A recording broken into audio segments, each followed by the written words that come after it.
Bienvenue sur ma chaîne YouTube, nous sommes sur GIMP, la version 2.10.36. Je reviens sur une précédente vidéo. Alors j'avais traité ces bandes de couleurs que l'on voit sur cette image, donc je l'ai récupéré sur un forum. On va l'utiliser pour cela GMIC plutôt que GIMP.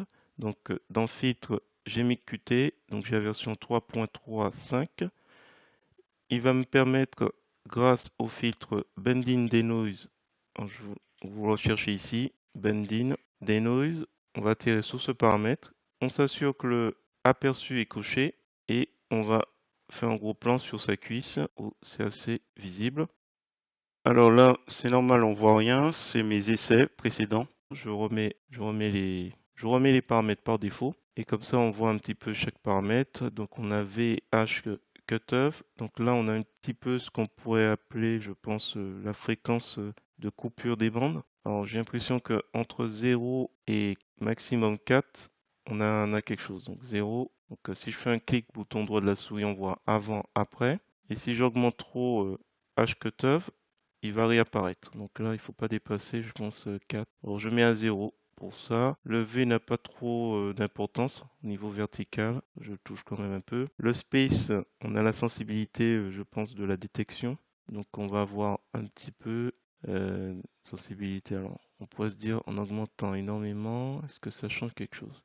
Et en le mettant à 0. Donc là, aucune sensibilité. Là, je pense qu'il faut aller un peu vers 3-4. Voilà. La value, on va dire la force. Alors, ce qu'il faudrait peut-être qu'on commence à faire, c'est la taille des tuiles. Donc, ça, alors là, j'ai mis aucun. Mais si je mets à 64, hop, voilà. Alors, je suppose qu'il divise un petit peu l'image en plusieurs petits morceaux pour traiter. Parce que si je vais à 2048, on va retrouver nos traces. Donc, à 64, hop, il diminue. En value, je pense que c'est la force de réduction. On est à 10, 12. Plus on augmente, on va voir un petit peu. Voilà, il y aura des effets de bord. Donc il faut rester aux alentours de 10, 12. Voilà, ne pas hésiter à parcourir un petit peu l'image pour voir s'il n'y a pas des défauts qui apparaissent. Donc là, au niveau de la jambe de la fille, hop, ça disparaît. Voilà, c'était un petit tour rapide. À la limite, ce que je vais faire, c'est que je vais ici, donc en entrée, ici, normalement actif par défaut. On va peut-être mettre nouveau et actif. Nouveau et actif. Je vais faire appliquer. Et on va utiliser un autre filtre pour corriger un petit peu. Là, on voit qu'il y a beaucoup d'escaliers. Enfin, c'est pas assez lissé. Alors, on va utiliser Smooth, S-O-O et Min Curvature. Alors, qu'est-ce qu'il me dit? Erreur. Alors, je remets les paramètres par défaut. Voilà. On va faire un gros plan sur la jambe.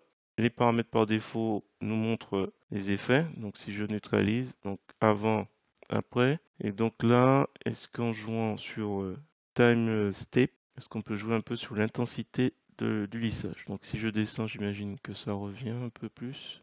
Si j'augmente, ouais, ça fait un peu plus flou. Alors, peut-être au niveau du visage, ce sera un peu plus. Voilà, là, ça fait flou. Je descends.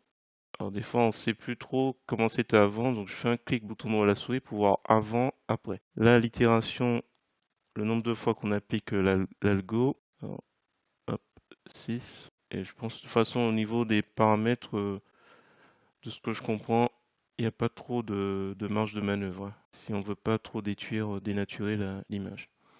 Je mets sur place ou je vais mettre nouveau calque. Donc en fait, quand j'ai mis tout à l'heure nouveau actif, j'ai oublié de préciser, ça me permet en fait de retravailler à partir du premier filtre. Ça, je ne l'ai jamais dit. Donc on repart sur le calque et normalement, donc là j'ai mis nouveau filtre. On va faire, tiens, on va faire appliquer. Ok. Donc là normalement nous avons nos deux filtres séparés sur chaque calque. Donc là, voilà. Donc ça c'est le premier. Ça c'est quand j'ai utilisé le fameux bending noise. Et là, hop, on regarde au niveau de la jambe pour lisser. Donc à la limite, si on doit renommer les calques par filtre, smooth, média, enfin c'est courbure, courbure. Allez, hop, courbure. Et l'autre c'était bending des noise. Et celui-là, notre image d'origine. Voilà, j'espère que cette petite vidéo vous a plu.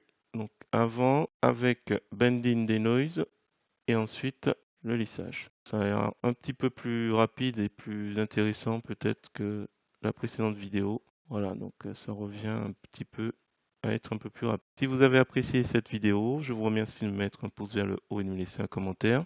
Et n'hésitez pas effectivement à jouer aussi avec les modes de calque. Je l'avais fait l'autre fois, voilà, soit un petit peu plus sympa pour le tout en haut, superposé. Et sur ce, je vous dis à bientôt pour d'autres tutos sur GIMP, LibreOffice ou Gmic.